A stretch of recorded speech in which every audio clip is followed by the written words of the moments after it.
Yeah. All right, good afternoon, everyone.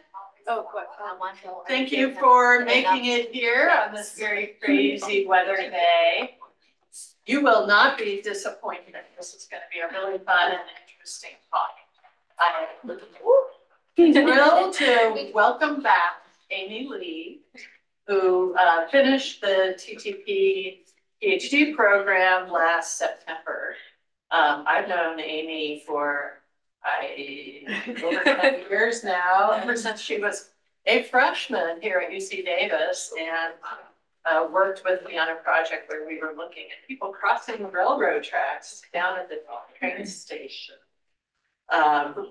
She finished her undergrad degree, worked a bit, came back for a TTP master's degree, went and worked a bit, and could not stay away. Came back for a PhD. We would have kept her here forever, but our friend at UCLA stole her away. Anyway, Amy's going to talk about her dissertation work. I should say that her dissertation won the Charles Wooten Memorial Prize for Best PhD Dissertation in Transportation Policy from the Council of University Transportation Centers. And that's like the biggest dissertation prize in transportation. So, that was great. And this work is getting a lot of buzz. Have you looked at the downloads lately? We're like over 1,000 downloads or looks at her dissertation online already, and probably much more than that by now. So we are lucky to have her here to share this really interesting, very timely, and very important work with us. So join me in welcoming back Amy. Thanks, everyone. It's nice to be home, as I say. I say I'm at UCLA these days, but I am from UC Davis, so it's nice to be here. Yeah, so unfortunately this is more timely of a topic than I had ever hoped it would be, but it is something that, yep, I've been talking to people about kind of all throughout the state. I've been talking to USDOT folks about this, so it is on the tops of minds of policymakers and analysts and students and all kinds of folks all over the transportation world. So without further ado, something I always like to do, anyone know what city this is? It could be so many. It's a little hard, so it's a little bit unsaturated. It is actually not California, it's Denver, Colorado. But if you like window seats, if you're a transportation person, a window seat's always fun. Okay, so I used to kind of start these talks by talking about all of the great policies and plans and imperatives that we in California have that say we need to reduce emissions from transportation and reduce VMT and essentially kind of clean up the transportation system. But I am actually going to start here. Many of us all know what those plans are, but I'm going to start here, which is work that Susan and I did several years ago, which was a look at what kinds of transportation projects are getting planned and funded today in California, or today, about 3 years ago.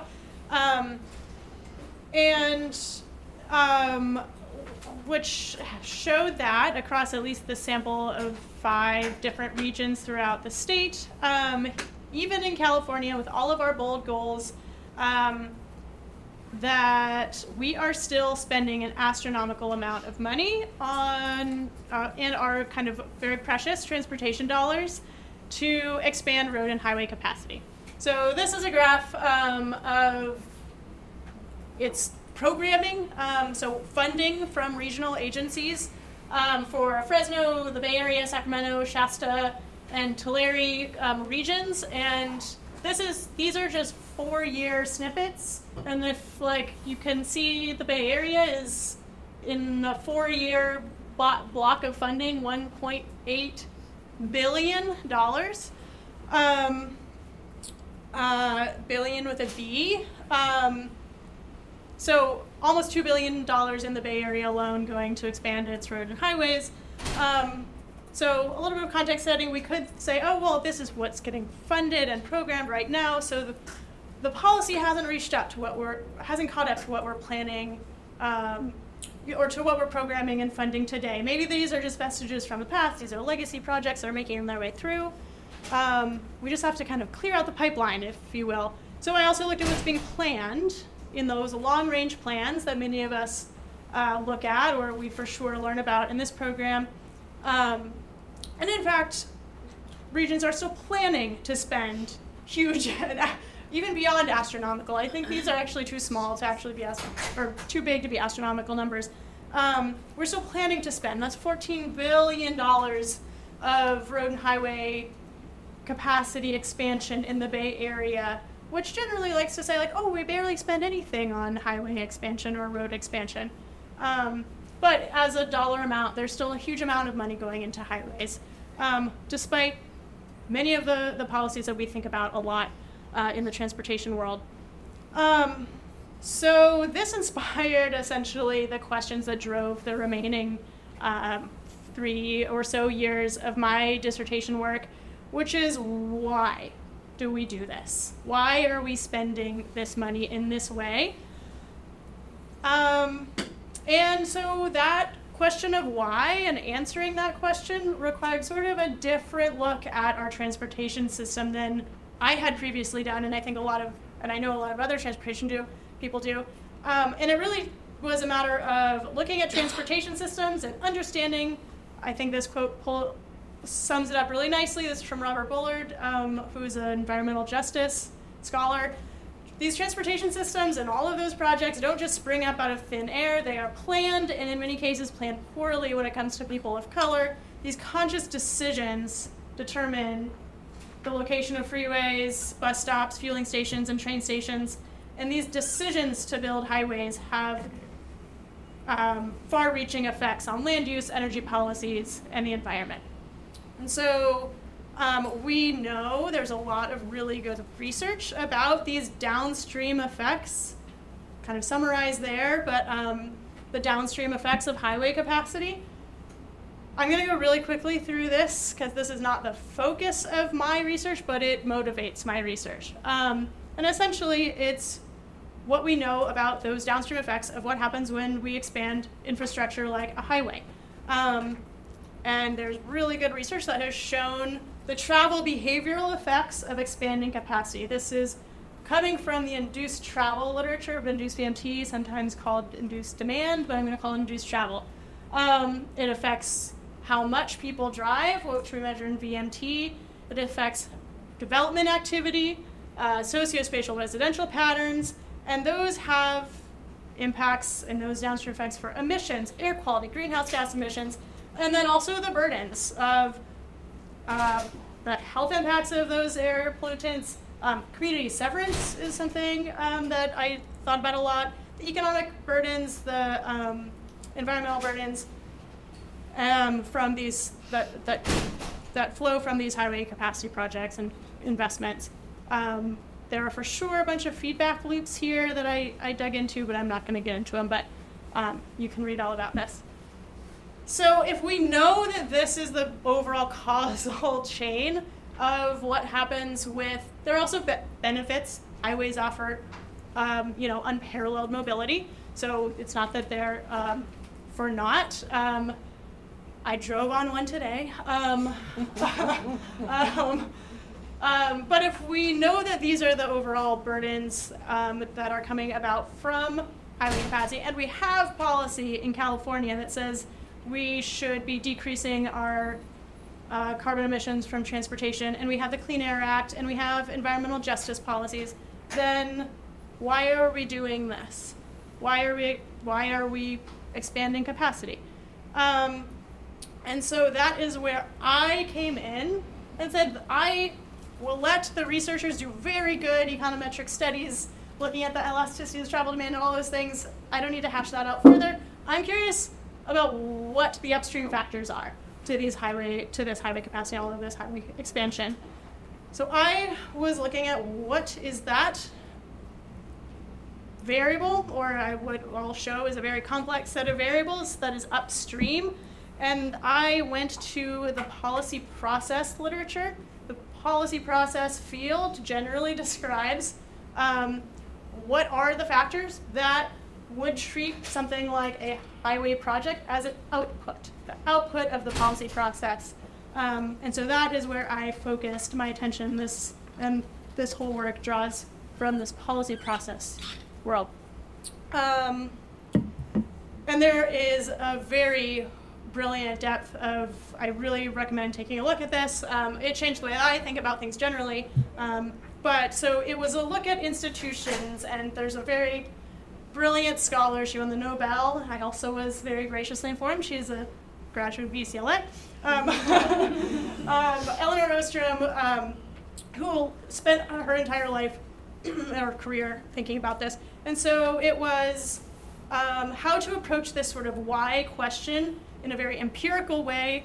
I went to scholars like this. There are also some really brilliant people on campus here at Davis who work on that. So I became an institutionalist. So I was studying this empirical phenomena of infrastructure investment. And so what I did to sort of make this a very rigorous, and I approached this trying to presume that, not that people, well, I'll say, she puts it really well here, presuming that individuals are trying to solve a problem as effectively as they can. So instead of saying, look at all these agencies doing this thing, they must be ill-informed or dumb or whatever slurs people like to throw it at agencies, instead of presuming that some individuals are incompetent or evil or irrational and others are omniscient, I presume that individuals have very similar and limited capabilities to reason and figure out the structure of complex environments. And so my responsibility as a scientist is to ascertain what problems individuals are trying to solve and what factors help or hinder them in these efforts. And that was my kind of credo going through this work. Who are these individuals? What problems are they trying to solve? And what are the levers that they have that help or hinder them in solving those problems? And so how does this relate to overall the transportation literature overall? There's a very phenomenal paper that I recommend to everybody by Marsden and Reardon that came out right as I was really starting to put together my dissertation proposal about how it's really important to know, if we're looking for opportunities for policy change, it's really important to know the who, what, and why of influence in a policy sphere in order to understand the potential barriers and opportunities for policy change. So that was kind of my overall framework for heading into this.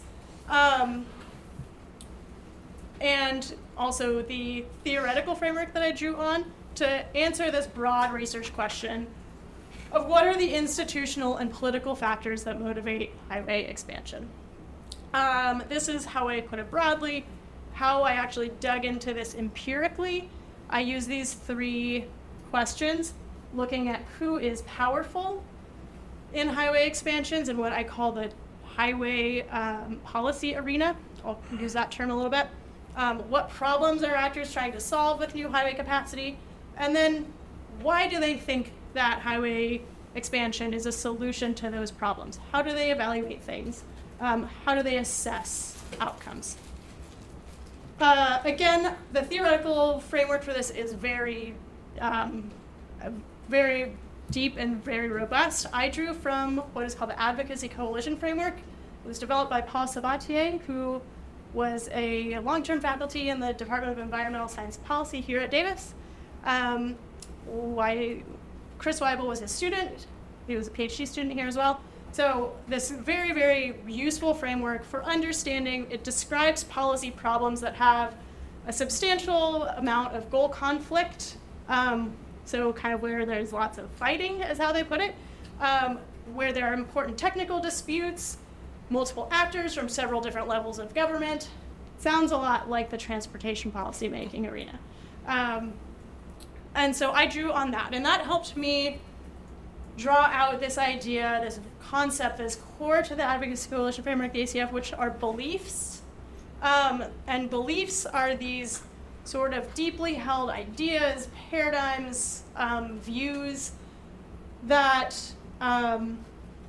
could be things like perception of problems is a part of a belief structure. the causality of what is causing those problems, how one evaluates solutions, assessment of outcomes are all part of this belief structure that is very well described by the ACF. And why are these beliefs, they sound kind of squishy when we're talking in a transportation role, but policy actors seek to translate those beliefs into actual outcomes through the policy process. So if we're looking to understand why people do what they do, it's very helpful to understand what their belief systems are. And so I use that to approach my questions. So here, if we're thinking, here's like the whole highway capacity with the downstream effects. This was how I approached trying to piece apart my overall question. So each box here was a factor that I dug into. So you have policy actors who have official positions, sometimes unofficial. They have these sets of beliefs and information. Information is informed by research. So there are researchers in the mix who are policy actors, whether they like it or not. And then how that goes into this kind of this decision-making framework of a perceived problem, which and a highway expansion as a solution, and then anticipated outcomes and how those affect each other. So that was how I was approaching all of this. So I had 3 particular case studies that I dug into throughout the state of California. One is YOLO 80, just out the door between here and Sacramento. If you're not familiar with it, I highly recommend looking into it. State Route 37, which goes across San Pablo Bay in the north part of the San Francisco Bay Area. Generally, it's that very beautiful part that goes right through a National Wildlife Refuge.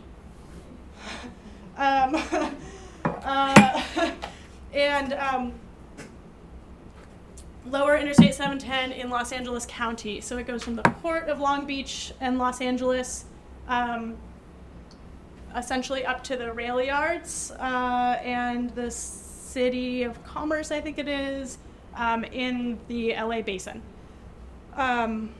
So I looked at, then I also looked at what I call the general statewide policy arena. So people and institutions who sit above any individual project or any individual kind of area, but are part of the policy world. So state legislatures or legislators, statewide agencies, the overall, like the water that every project swims in, if you will.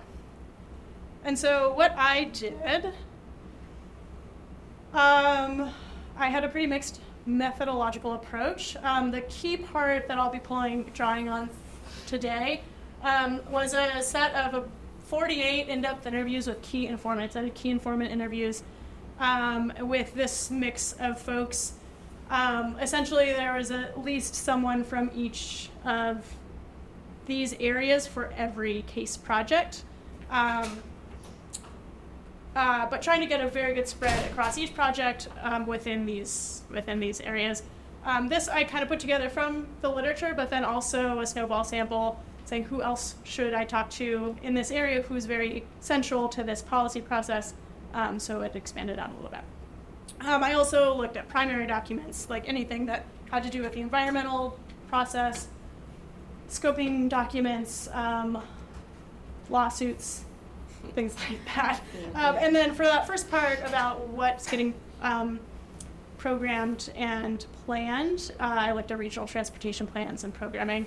Also helped inform these projects, as these projects are happening and are in the planning process or construction process today. So these are current projects.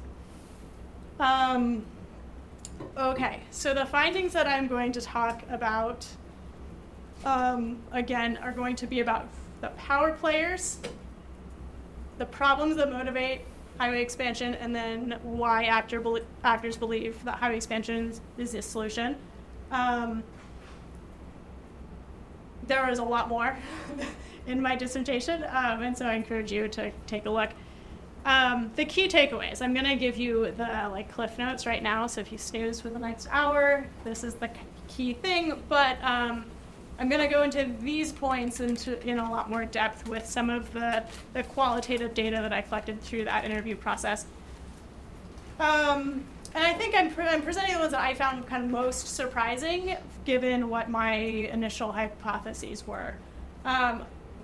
Number one is that the local players are particularly powerful proponents of highway expansion.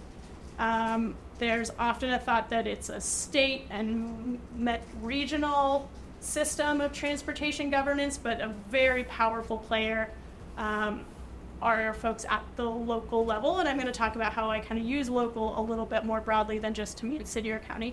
But the county transportation commissions, especially those that have a sales tax passed, the MPOs, local elected officials who sit on the boards of MPOs and county transportation commissions, DOT districts, so the Department of Transportation's Caltrans districts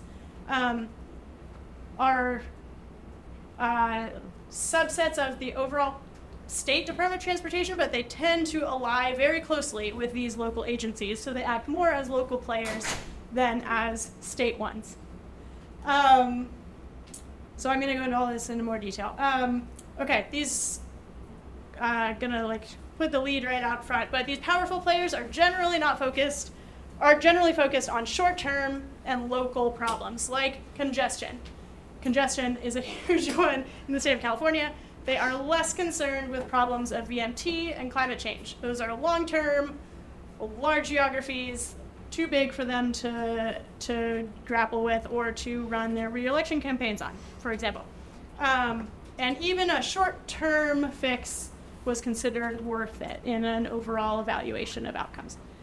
And then a big one that I am really grappling with is the overall idea of what our transportation system is and what it's for. We all, I think about it as a way to get people to jobs and healthcare and to see your grandma and to get important goods to you so that you can go to the grocery store.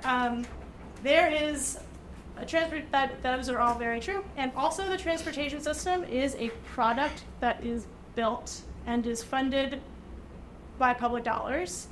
There are very powerful players in the government for whom the transportation system is something that they've built.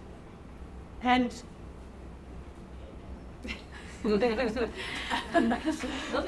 they like to build stuff, and they are very powerful. And so if we're talking about their pro-infrastructure, which essentially makes a pro-highway lobby, and that idea of what our transportation system is for is around the idea that I'll get into more, but that it's something to be built that can supply aggregate and sand and gravel and create jobs. So that's something that we really have to be aware of when we're thinking about transportation policy and potential reform. I'll get into that a bunch more. Okay. So I mapped out kind of the overarching idea, and you don't really need to pay super close attention to each of these, but I'll go into them. But I generally am going to talk about this kind of top-down stream of influence and of power in a highway expansion, and that is budgets, funding, broad policy, and then a kind of bottom-up, which is a project pipeline. And so a project really only becomes a project when it gets a whiff of funding, as some folks said. So you have these projects that are kind of waiting in plans and funding, and when they meet, they become a project. So those are two really important streams of influence. This top one is really at like a federal and state level. So the state house, the state legislature, and then the interest groups that advocate at the state and federal levels. In California, I'm going to talk about how the labor industry and trades are really, really powerful in the state house. So you get that level of power and influence. On this project pipeline side, you get this local influence. So this is a lot, but basically, you get local elected officials, county transportation commissions are the positions that they sit on. You get the DOT, and then you get the interest groups that lobby these local elected officials. And I'll talk a bit about how the really powerful influence political influence at this local level are land developers. And their interests are getting shown in this policy process. And then voters come into play. So I'll talk about them as well. Okay, so the top level and that project pipeline, I'm going to go through each of those. I'll start with this project pipeline. Okay, so with this idea, the local players are particularly powerful. This idea that what came to light was that everything is kind of set up to go the wrong way if we want to solve these big problems, something like climate, and hit state goals. Everything comes from the county level, especially those counties with transportation sales tax measures. I talked about voters being important. And they go up to the MPOs, to Caltrans, to the California Transportation Commission. And so a lot of people aim their ire, like to blame Caltrans, but a lot of what they do is pressure from these pressure from counties and MPOs. From the state agencies. So I'm kind of going to give you some tasters of the qualitative data that I got. Again, DOT districts have always been deferential to locals and regions, and then headquarters is deferential to the districts. So that's these local players, even where there is a state DOT, those districts tend to defer to those local and then regional, but oftentimes regions are a county and the cities within. So they're really operating like a local agency. For example, I heard in this 37 case, MTC, Metropolitan Transportation Commission, is the MPO for the Bay Area. They are they're driving the design and implementation of the SR 37 project. The DOT district is along for the ride.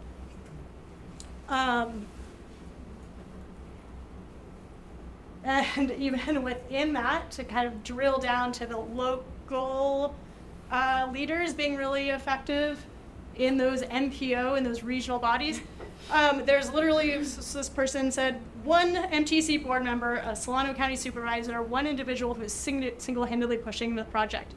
He's gotten other people behind it because Sonoma County has come along and is a proponent, and all of the North Bay counties are now on board. But this local leader, highly influential in a regional agency, bringing about other local leaders, and then MTC, a regional body, pushes it forward. And the district of the DOT is along for the ride. This is something that is really, the heterogeneity of different districts was very, very obvious and emphasized by a lot of different people. In a place like in the Bay Area, MTC is really powerful. They can go straight to the state government, they can go straight to the federal government. Same with some of the big cities and counties in the Los Angeles area.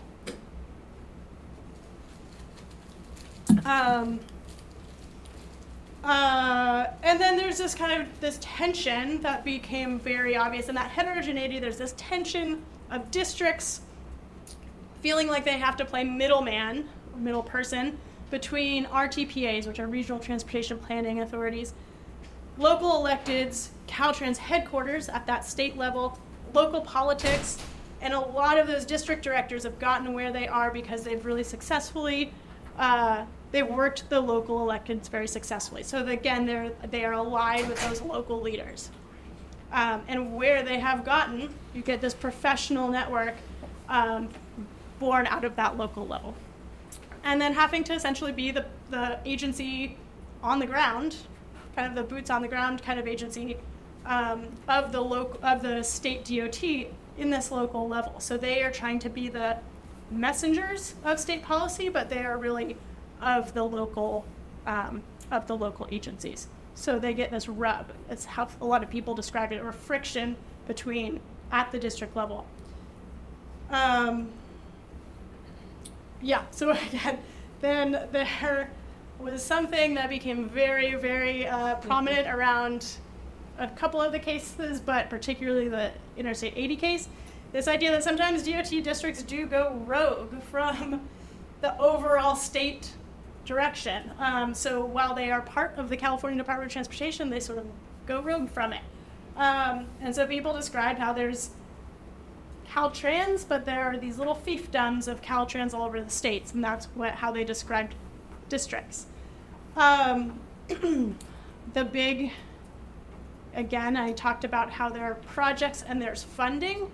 So the Interstate 80 project, like a little background, it really got its legs when it was awarded a federal grant. So it went straight to the federal government to get funds, to get the light of day, to take off. Caltrans headquarters would not prioritize that project as one for federal funding. When they said, we'll send these up to the feds for money, they would not let the local district send that project. They would not prioritize it. So the federal grant application for the Interstate 80 project did not come from Caltrans. It came from the UCLA County Transportation District. I'm sure you're familiar with them because their main claim to fame is that they run UCLA bus. They're mostly known as the transit district, but they are in fact the transportation district, especially now that they have a highway project. So they won that federal grant. That federal grant came down to this UCLA County agency, this county level agency, and that this is a thing that actually happens a lot as a strategy. So it's a thing that happens where the districts, rogue districts, if a headquarters is not supportive of prioritizing a project that they want to build, they will find a local partner to apply for those grant funds. So it's an end circumventing headquarters policy and state policy, thereby to get these grant funds for a highway expansion, and it is then a local project, and locals have a lot of power in California. So that's sort of that description of power in the creation of that pipeline of projects.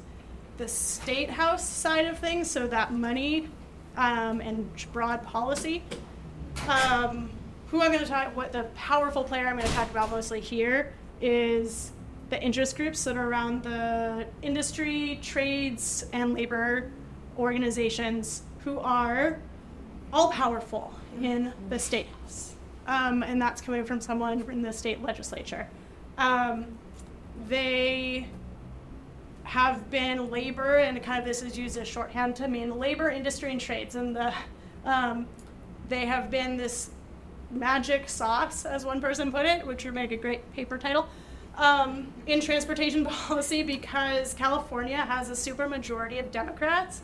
And labor is a very powerful, organized labor unions, construction unions are really, really powerful, and Democrats need that support and those contributions to win their elections. And then you have industry, which the sprawl developers, the sand and gravel people, the Tykerts, the granite construction, and you've probably seen them around, but like the people who mill aggregate and do stuff with heavy materials, they're very powerful, and they take care of the Republican side of what's left of the Republican side of the California State House, and labor takes care of the Democrats. Between those two very powerful forces, you get this bipartisan alliance around building stuff in California. It sounds simplistic, but it is a very big driving factor. That's something that I didn't think about coming into this, but this is a very, very powerful part of transportation policy. Okay, so there's a counter case, which is that the Interstate 710 project ultimately got canceled. It started its planning process in about 1990, maybe 89, and it was 2022 or 3 when it ultimately maybe got it, like the last nail was put in the coffin, so to speak, as someone said. So it provides this opportunity to look at this case of a project that was in planning and is no longer. Depending on who you ask, they'll say it was canceled or not. So that's why I'm kind of caveating that a little bit. Some say it's being reimagined. But so what was happening there? What was going on in that case that was different than others? And what came to light was that there was a very powerful advocacy, community-based advocacy organizations and coalition. There were voters in the electorate that'll actually kind of put a fine point on that one. And then the Clean Air Act, which kind of came up as this big, powerful player, especially in the LA area where it's severely out of attainment for air quality goals. So the Coalition for Environmental Health and Justice, people over and over again, they're at the center of this. That was a community-based organization. It was an environmental justice group of organizations and neighborhoods along the alignment of Interstate 710. EJ groups, this coalition was very effective in its advocacy. They also were very persistent, and they stuck it out for the 2 or 3 decades that this project was in the midst. It also burned out advocates because it took so long. There were so many meetings, so highly technical, and they were not getting paid to be there like all of the consultants and the project staff who were paid to be there on Tuesday nights, Wednesday nights, Thursday nights for 3 decades. But they were very effective, they were persistent, and they were very savvy. And then what they were ultimately saying was that this was going to create a huge, the 710 is a really big freight corridor because it's between the ports and a rail yard. And it had massive implications for air quality. And so what kind of ultimately came to pass was that it became apparent that the project would not be able to meet its air quality analysis that would be required by the federal EPA. So it threw a big wrench into this process when EPA was not going to approve the environmental analysis. And as a few people said, there's sort of different takes on what the true death knell was, but the quantitative hotspot analysis that was required by the Clean Air Act was massive. So that federal policy really came to bear on this project in particular. There was a discourse of different letters sent back and forth, and EPA killed it with its letter to LA Metro. LA Metro was the lead agency. And again, that letter only got sent from EPA to LA Metro, this person's account, because there was a Democrat in the White House and the federal EPA was willing to take that charge. There was some debate that project, that 710, was trying to kind of get an expedited review through federal EPA during the Trump administration. So there's this saying that all politics are local. You probably heard that one. But what was very apparent is that highway politics are also very federal as well. Did you have a quick? Yeah, I was just going to ask if you could sort of frame some of this 710 discussion in the timeline, because it was so long and it's like through different administrations, et cetera. So I was just curious, like, when was the environmental review, for example, that you're talking about? Yeah, so its very beginning was in the 90s, so what would that have been? Pre-Bush. But the environmental review was happening. It went through 2 rounds of environmental review, mostly through the 2010s, and then it had to go back. There were lawsuits. A lot of the Environmental Coalition and the Environmental Justice Coalition filed lawsuits, or at least threatened to. I would have to go back and look to be for sure. But ultimately, they had to come back and do a revised environmental review, and that I think it was just before 2020, because for the transportation nerds in the room, I don't think SB 743 was in effect yet, which was 2020. So I think it was in the late teens was when those documents were dated. And so instead of there being, but it was coming through for big discussion in the early 20s. And it went to debate at the California Transportation Commission, and that was actually what some people say was that final nail in the coffin. Was there was this flurry of letter writing between the federal government and LA Metro and the district around, you need to do this air quality analysis. No, we don't think you do. Actually, yes, you really do. I'm paraphrasing. And then it went to the California Transportation Commission, which is the state body that ultimately programs money. We can talk about the kind of like amount of power that they have. We should talk offline. But it came forward, a commissioner asked the director of Caltrans, could you give us an update, because we've heard that it's going to have to go forward for a full quantitative analysis. And at that point, the director of Caltrans said, we don't see a future for this project in its current form. We're going to have to go back to our local partners and see what's going to happen. And that was 2022. Also, that there was kind of a new equity paradigm in California transportation at that point. This project I didn't mention, but there's a couple hundred, if not maybe 300 residential homes that would be taken for the right-of-way, that people who would be displaced, businesses that would be displaced. And so the overarching idea when the question was called in a public forum was, this does not align with the direction that the state is going with regards to VMT reduction and not displacing people from homes. So let's pause it in its current form and take a look at what we need to do on this corridor. I actually go through that dialogue that happened at CTC. It's in the first, I think, page of my dissertation. So if you want to see what words were spoken, take a look there.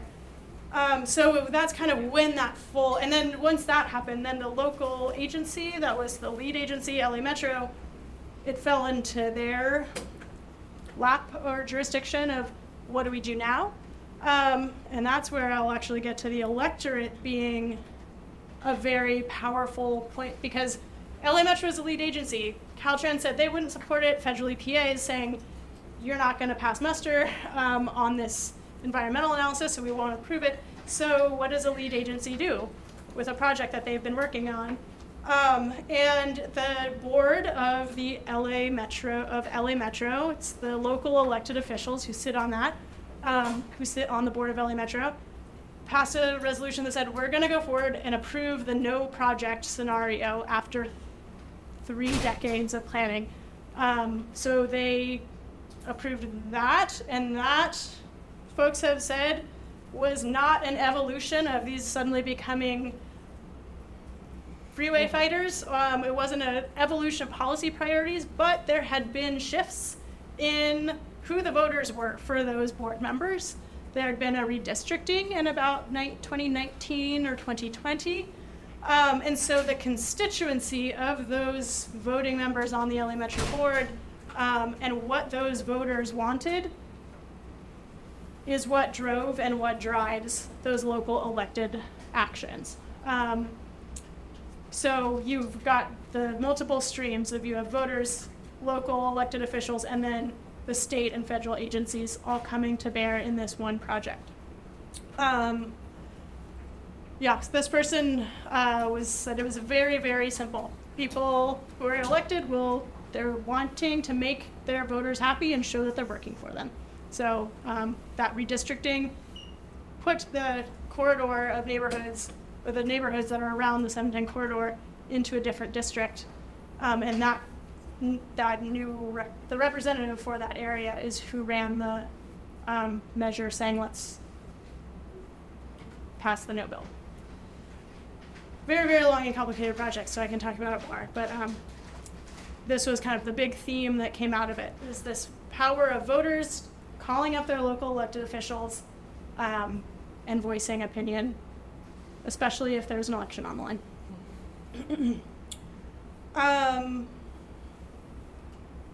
Okay.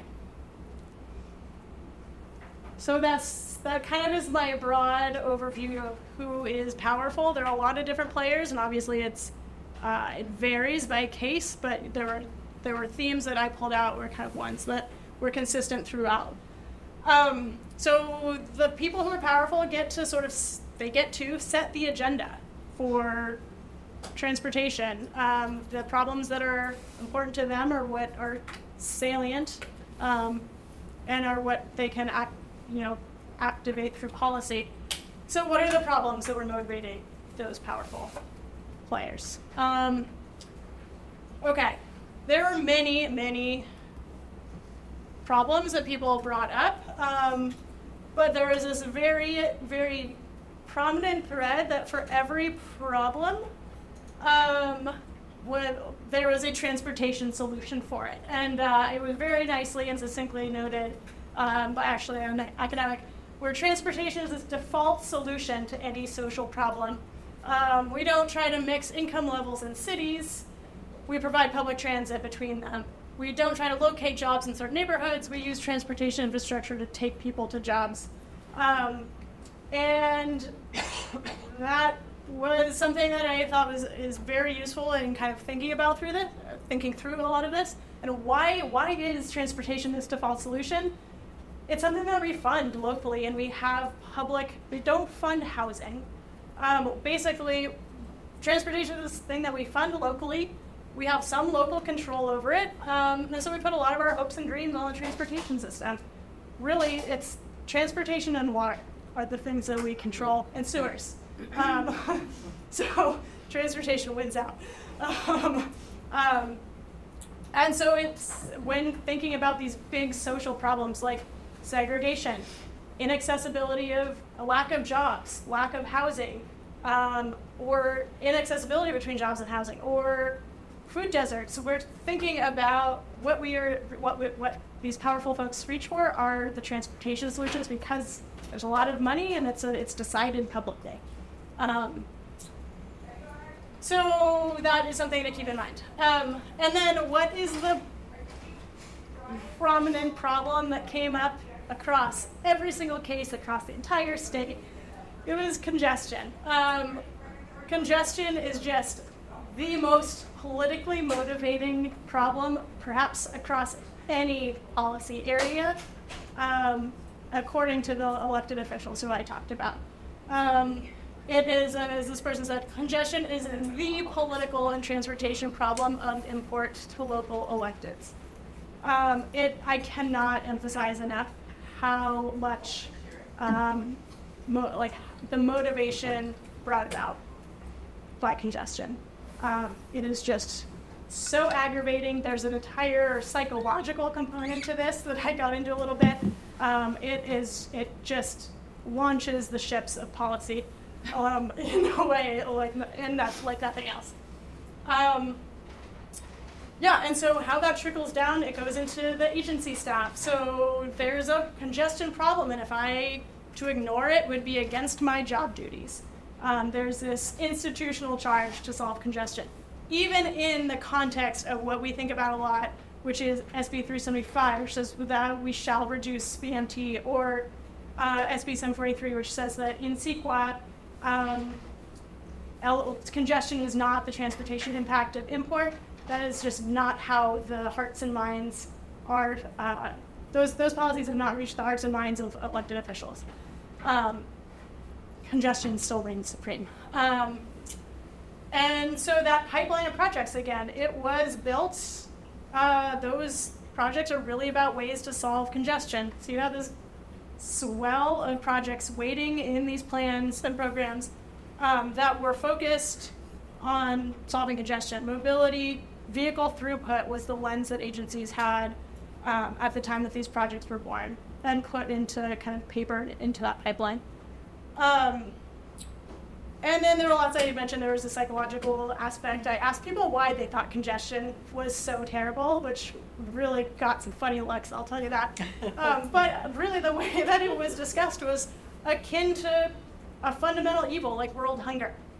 Congestion was just stated as a bad without there needing explanation. So if you ask people why they think congestion is so bad, it's a really interesting happy hour topic if you want that. But yeah. So I had a lot of different perspectives on that, but this idea of it being wasted time, for one, particularly when there is a lack of options or a lack of choices. So there's this wasted time and people don't have a way to get out of it. People think that's really problematic. There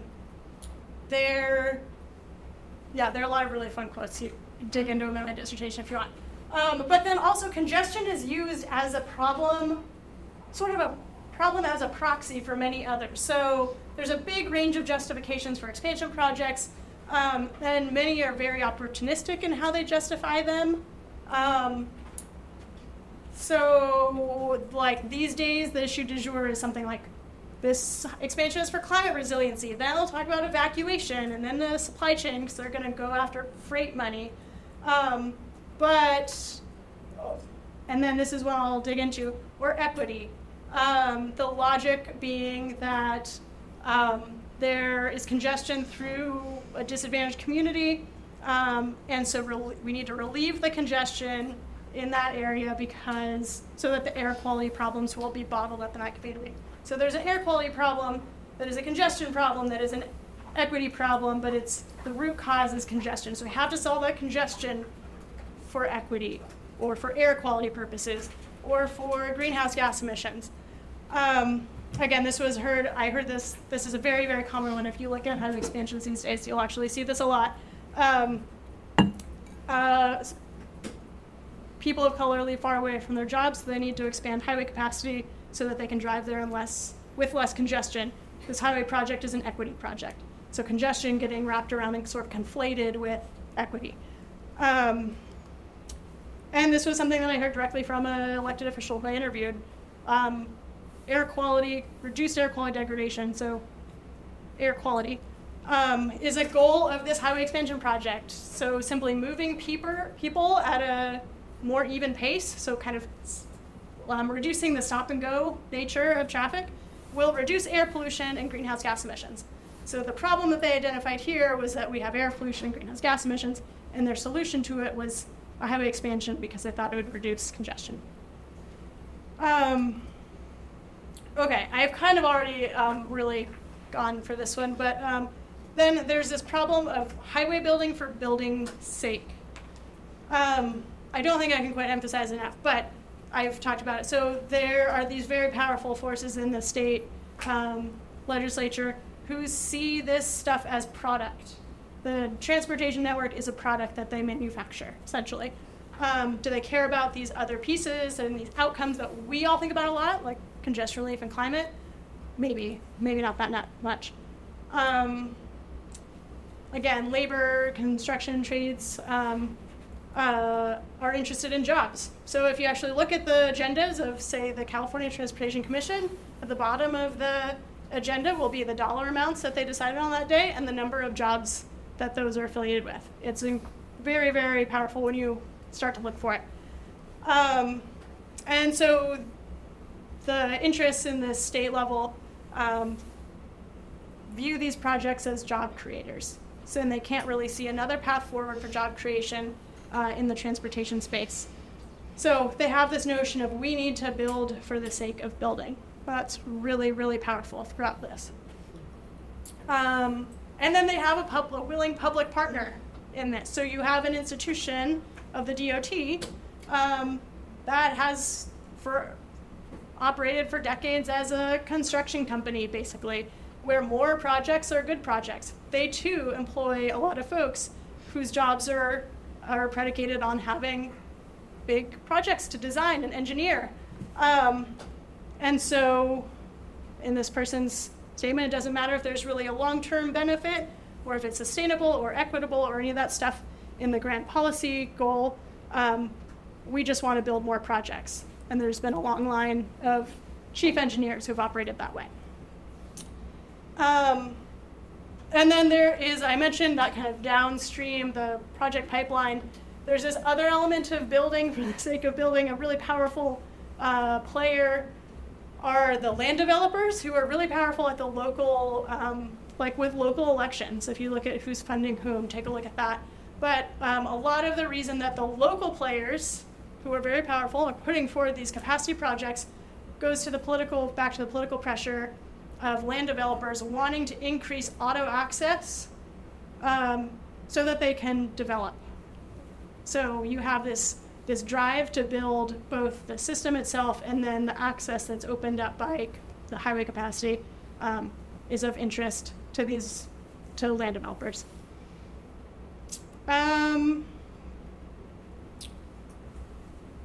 Okay, all right. Okay, so why is highway capacity seen as the solution to these things like congestion and building? There's a lot. This is a really hard chapter to summarize, but my big takeaways with a little bit of analysis is what I put on here, is that congestion generally, among people who are powerful, congestion relief, even if it is short-lived, is worth it. And And then there's a very long conversation around induced travel and how that is currently debated in the transportation world. I didn't put denied, though the debate is sure spirited enough to kind of give inklings of the debate around climate change, for example, that sort of is along the idea of, can we kind of kick this debate down the road a little bit more so that we can disagree about its causes and effects in a way. There's some actual very interesting parallels between climate change and induced travel right now. And then also, even if you're fully on board with induced travel, there are folks who are powerful who said, okay, sure, yes, there's going to be induced BMT, the congestion will be short-lived.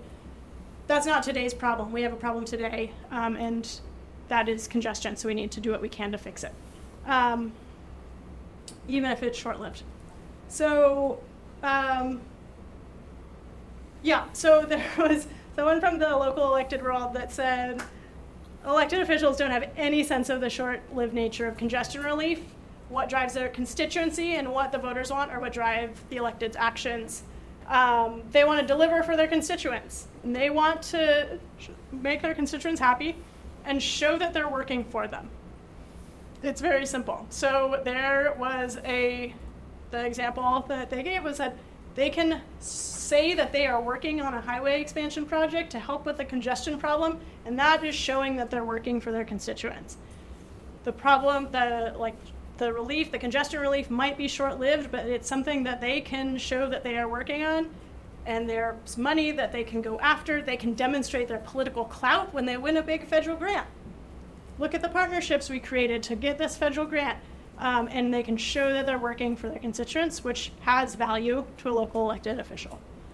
And this idea that these outcomes are going to be short-lived, this was from someone in the DOT. We know that the outcomes we're driving toward are going to be very short-term. And the example that everybody talked about was Highway 37, because the reason why 37 launched as a project to start with is because it is forecasted to be submerged because of sea level rise by 2050. And so there is an expansion project on its current berm alignment. It's on a berm, it's on the top of a levee.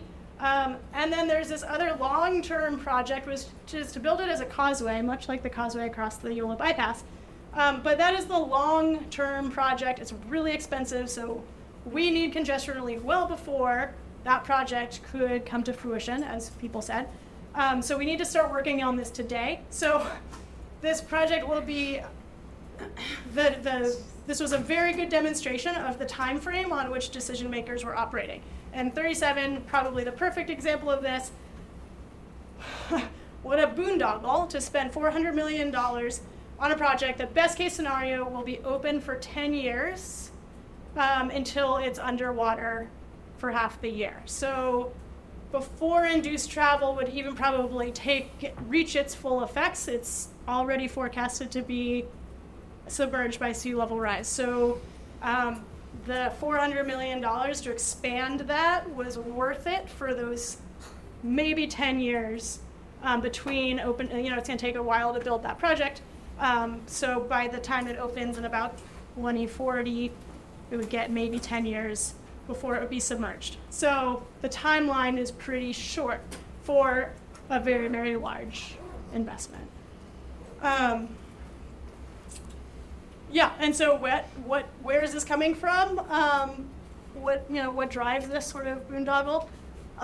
People, the proponents of these projects say we need congestion relief now. We can't wait until the big causeway can be built. We need widening today, even if it's going to be recongested or even if it'll be underwater. We'll deal with the long-term solution then. I'm sorry, I got my dates off by a decade. It's going to be underwater, I think, by 2040. And so this idea of the short-term congestion relief is worth the cost of the project. So it's not that induced travel is not understood, it's that it's irrelevant to the decision-making process in a way. Yeah, and so this is what kind of one of the interviews with someone from a DOT. So they say in the intermediate, the next 5 or 10 years, there's going to be a big alleviation in congestion, but in a very grave voice, they told me, you and I both know that traffic is going to increase. So as traffic volumes increase, so will the congestion. And this was actually coming from a bit of a different belief structure or theoretical foundation. This was from a bit of the idea of things are just going to get worse no matter what. So we have to, if we don't do this project, congestion is just going to exacerbate. If we do this project, we may have some alleviation. So it was this idea that increases in traffic and increases in driving are inevitable. So we have to do something to alleviate what would be traffic congestion. Not quite taking into account the fact that there is a endogeneity of a highway capacity project with the increase in driving. Okay, so lots of really interesting stuff around modeling and induced travel and the debates and how to analyze and who should be analyzing what. A lot of people said something either verbatim or very similar to, is this project, are we inducing travel or are we accommodating it?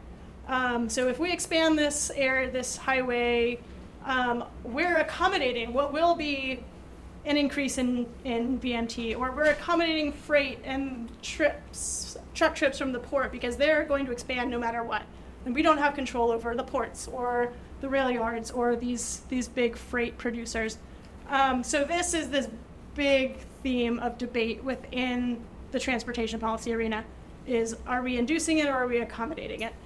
And there are a lot of people who say that they're accommodating. Kind of a seed of the, I won't say exactly induced travel denial, but it's kind of in that school. And then this was from a modeler who I talked to.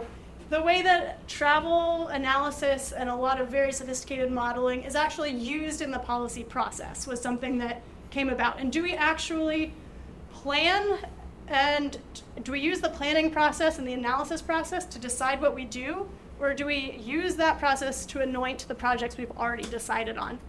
And many people said the latter after sometimes very long careers in planning and in modeling.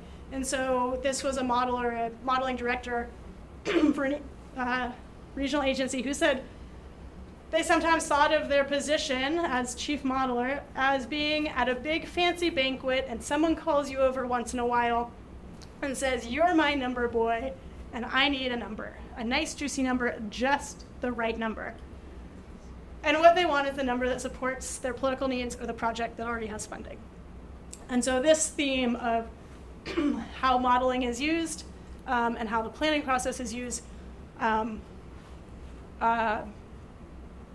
this was a really prevalent theme, and the idea of these pet projects coming through and sort of being anointed by a very sophisticated analysis process was a very big theme.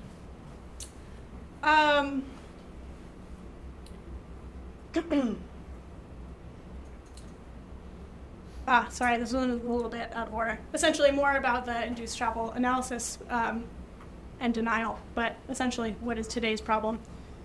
Okay, so what? So what do we do with all of this? When I've presented this to agencies or advocates, they say, okay, so what should we do with this? And this was not a normative dissertation. This was not saying what we should do. This was a big exploration of how things work, how things are the way they, what is happening. It was empirical, trying to figure out why things are the way that they are. Looking for those kind of toeholds for like where are there levers that could be installed, or where are there toeholds. And that's a really big question, and honestly, I'm still sorting through a lot of it. But what I do is, what I have done is, I'm looking back. I did look back at that model for the policymaking process that I presented at the top, And so if these are the big variables within this highway policy arena, then changing some of these variables, these are what to look at to sort of change some of these variables. So right now, as I said, we have a ton of power with local players. And the problems they're trying to solve are short-term and very local. So how do you change what problems are important to the powerful players? You could change who's powerful, or you could legislate what problems they have to consider. Right now, climate is one of many goals in the transportation policy arena. There are others such as the economy, efficiency, job creation, Equity, safety. equity, safety.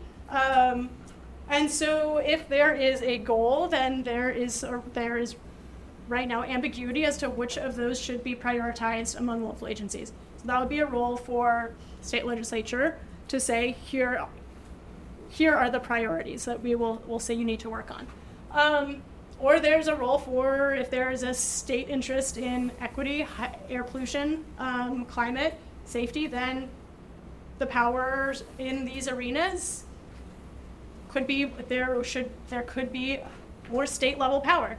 A state entity, I'm not going to say which agency because I'm not sure, but there's a role for there being kind of an elevation of where the power in this arena lies. Right now, at the local level, if we want to hit these big state goals, we need the alignment between who's powerful and the broad, those large state goals. Also, how information is used. So that's where something like technical guidance comes in. The overall time frame over which we evaluate outcomes. If we say that and again, this is probably a legislative or a guidance kind of change, would be we need longer than 5 to 10 year benefits from a $400 million project or a $2 billion project.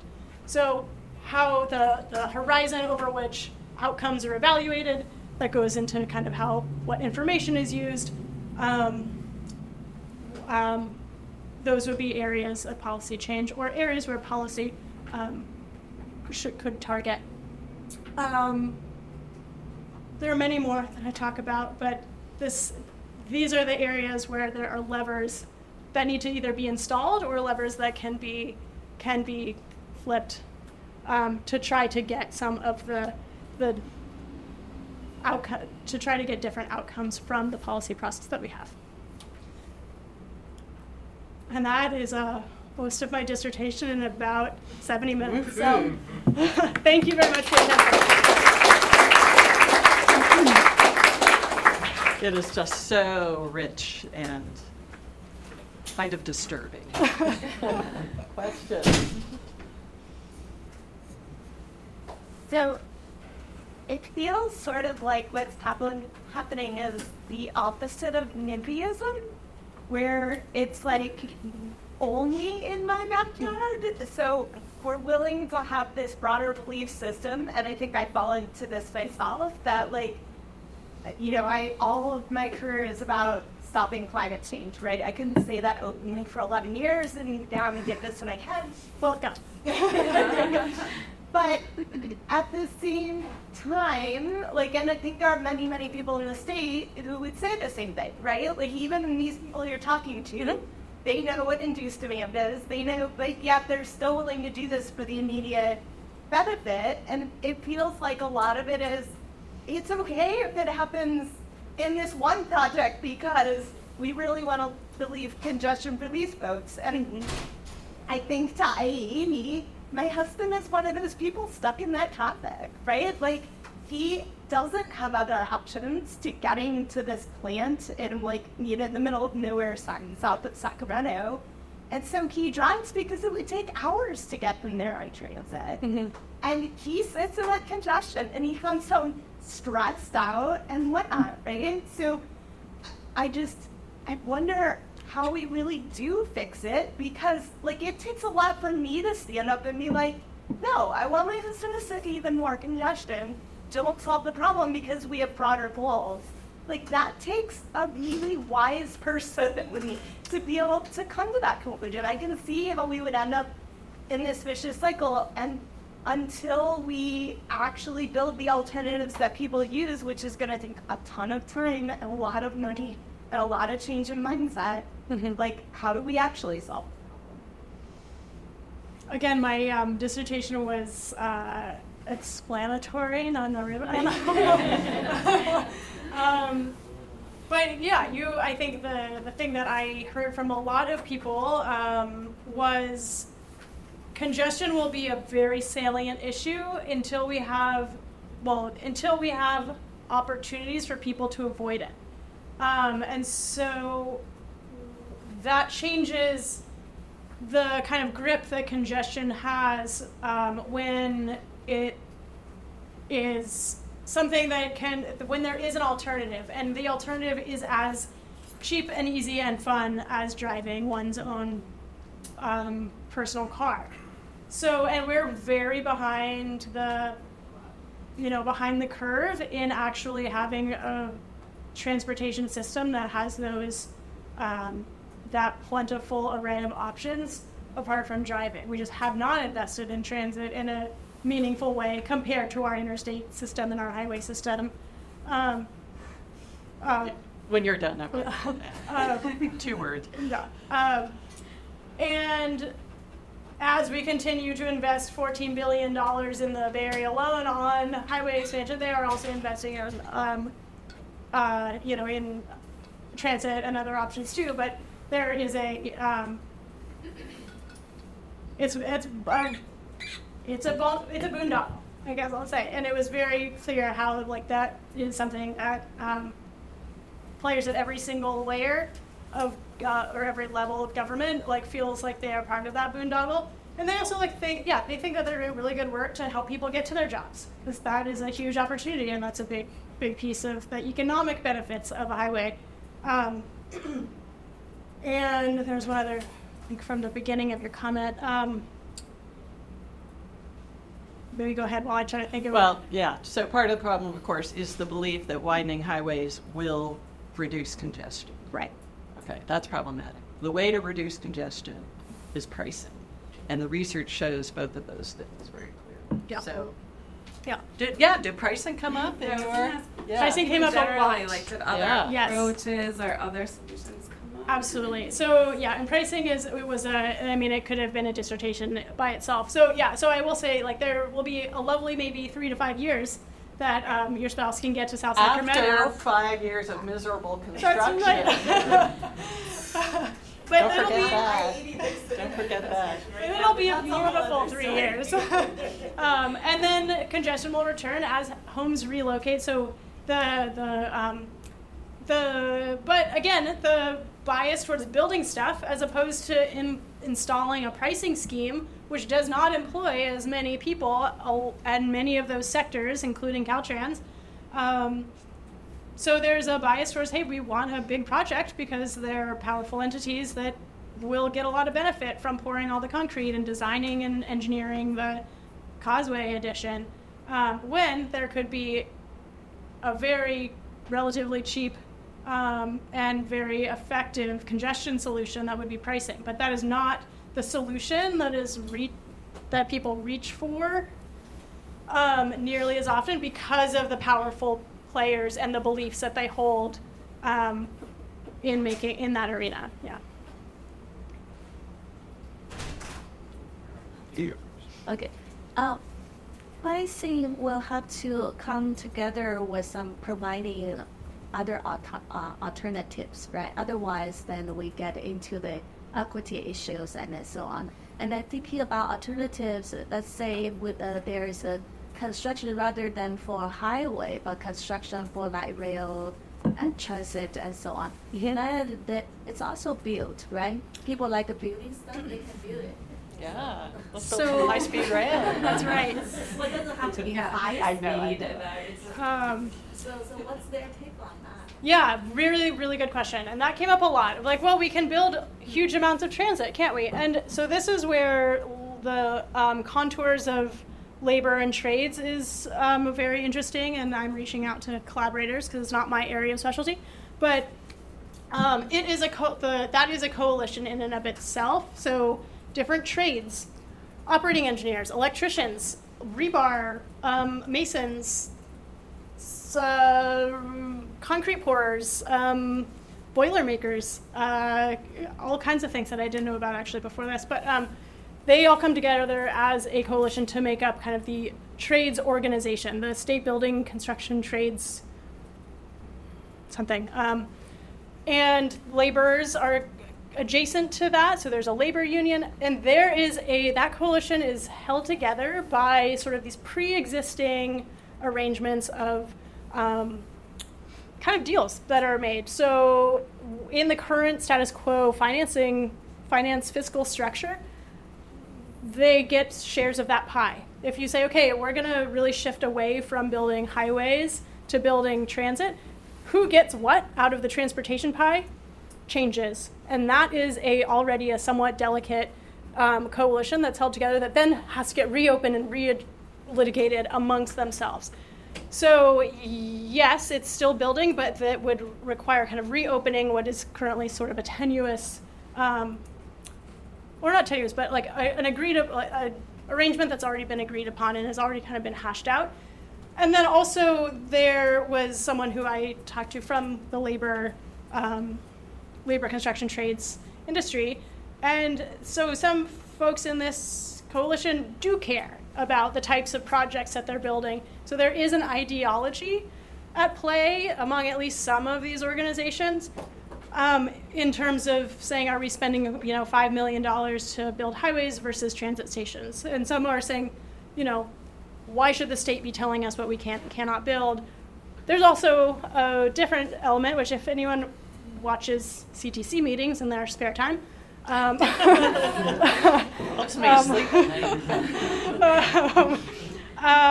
there was an element of, there was one that was highly publicized a month ago,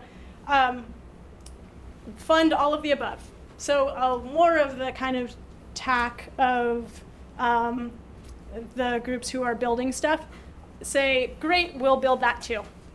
We'll build transit too, but don't take things out of the list of things that we have already, that we want to build. So add on, and I think the signs at the last CTC meeting were fund all of the above.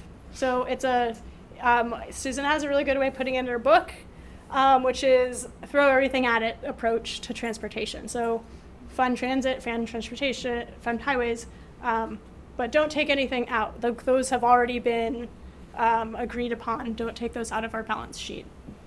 I think there was a question here. Sure. So I know you focus very much on California. It was really interesting to hear how local this kind of motivation for building highways is. But following some other expansions around the country, especially in Texas, how would you think a different regime in charge changes this? Is it still this kind of comes from the local, or do you maybe even see a flip-flop where it's actually from top to down? Yeah. So it would sort of depend on, I think, the kind of regional and state political leanings. Somewhere like Texas, you would not get the Caltrans director saying that highway expansion goes against our equity and climate goals. Where that did come to bear in California, at least in one particular project. A lot of other projects have gone forward that have not gotten that same comment. So in somewhere like Texas, you wouldn't have Texas DOT probably pushing against that. In fact, they would be a bigger proponent, I think, even bigger than a Caltrans would be. And then, but also a case that I looked into a bit but didn't pursue further was in Portland, Oregon, the Rose Quarter project, which is, Oregon has pretty strong climate policy, not quite like California, but it's in that gist. The Metro Board is the MPO, the Portland Metro also has had very longstanding goals around environmental protection, air quality, and so you still see that one getting kind of pushed forward. That one has been delayed, I think, for a fiscal lack of because they don't have money for it. Fiscal problems have really stalled that one, but also I think the state, I would have to look at it to really know, but it would be that balance of what are the beliefs of those different players and how powerful are they relative to, say, like the California cases where local governments have pretty strong power because of how strong MPOs are in California, so they can bring those local interests to what we think of as a regional body, but may be more of a collection of local interests that come together. And so it would be a matter of kind of like piecing apart those different players. And then what's the belief system and kind of the problems that those players are trying to solve. But this has a lot of, I don't think that California is that unique, to be honest. I think it's actually very relevant. This would be a very good starting point for understanding those other states and those other policy arenas. So executive decision, we're officially at time. If you need to leave, please sneak out quietly, because I feel like there's probably some of us who'd love to stay and have some more conversation. Really quick question, like, are there any incentives to keep state, like, what anything to incentivize them against building, like, any do that, like, minimize their budget or minimize their spending? So there are some kind of bumps that have been introduced, and a big one that many players talk about is the CEQA process, the environmental review process, that now requires projects to analyze, estimate the VMT, induced VMT, and then mitigate it. And so that makes a project much more expensive, and it's harder to do. There is actually a sort of interesting, and I will say like a perverse incentive around budgets, in that when you have a very powerful entity and a whole industry that is interested in building stuff, that budget is actually their income stream. So when we talk about, oh, if we reduce our spending, this is really good, it's better for our budget, that's not a plus for some of the powerful entities for whom that is their revenue and what's paying for their jobs. And so there's actually an interest, there was conversation and interviews who said there's a kind of like the idea of like, we can always raise more money for if we have like maintenance, if we increase our maintenance need, we'll just raise more money for it and that's more jobs. Or we have if it recongests, that means we have another project to work on in 5 to 10 years. And that's really good for my career goals and aspirations, and also, you know, my career longevity. It justifies a big budget for the districts and for the engineers and all the consultants who are auxiliary to this as well, or actually very involved in it. So budgets it was an interesting one depending on who you talk to.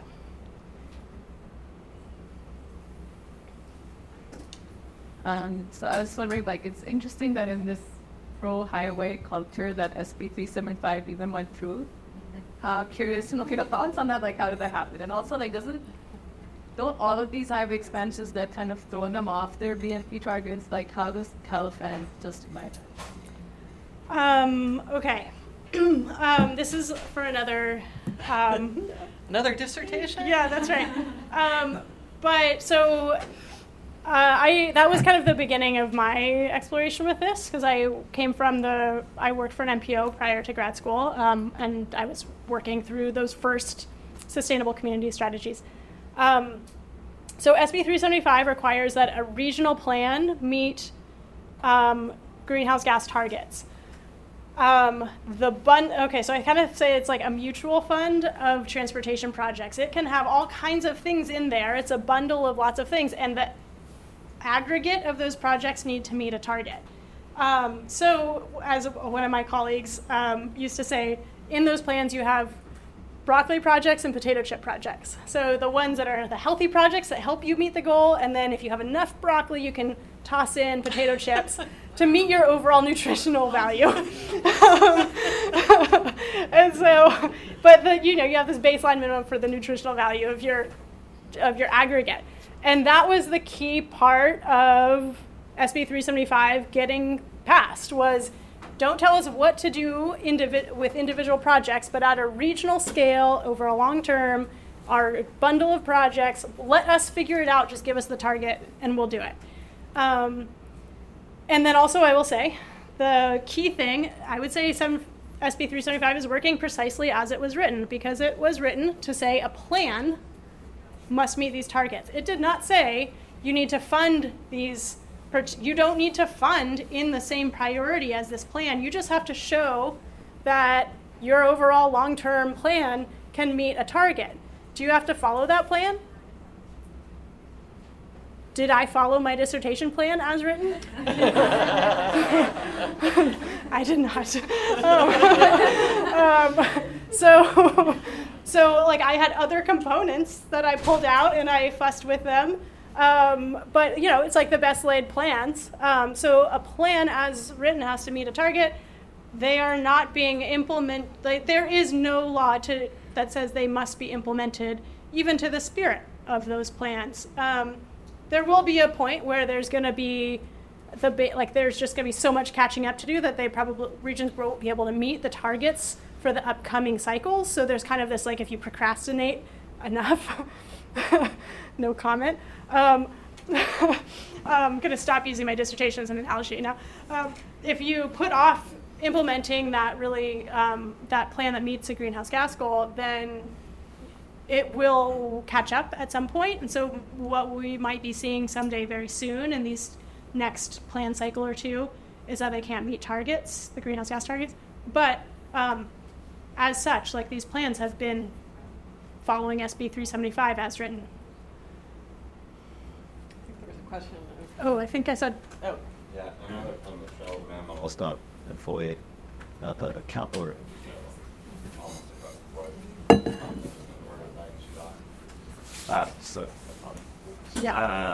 Yeah, just how often did those you talk about housing other than transportation solutions?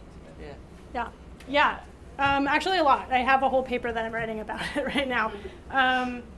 And it came up in the kind of 3 different ways. One was through displacement, because for sure the 710 project, but many other projects, the other 2 cases did not have planned displacements, but that is just like a very direct way that highway expansion affects housing, is that it takes it away immediately and displaces people. And so there were very strong and pretty wildly diverging beliefs about what the solution is to that. Some said we are in a housing crisis, we should not be expanding highways in a way that displaces people. That seems like that. I think a legislator put in a brief like that seems criminal in the state that we're in right now with the housing crisis. And others said, you know, it's atrocious that we let people live so close to highways. So what if through the mitigation money of this project, we were able to relocate a household further away and we build a buffer area and this and that. And they saw it as they had a very different take on displacement in that characterization. They thought it could be, their belief was that it was more of a potential benefit because it was taking people out of the very high emission area. So pretty wildly diverging beliefs there. Those 2 camps tend to disagree with each other very vehemently because of social networks and things that exist when someone lives in a place, potentially for generations.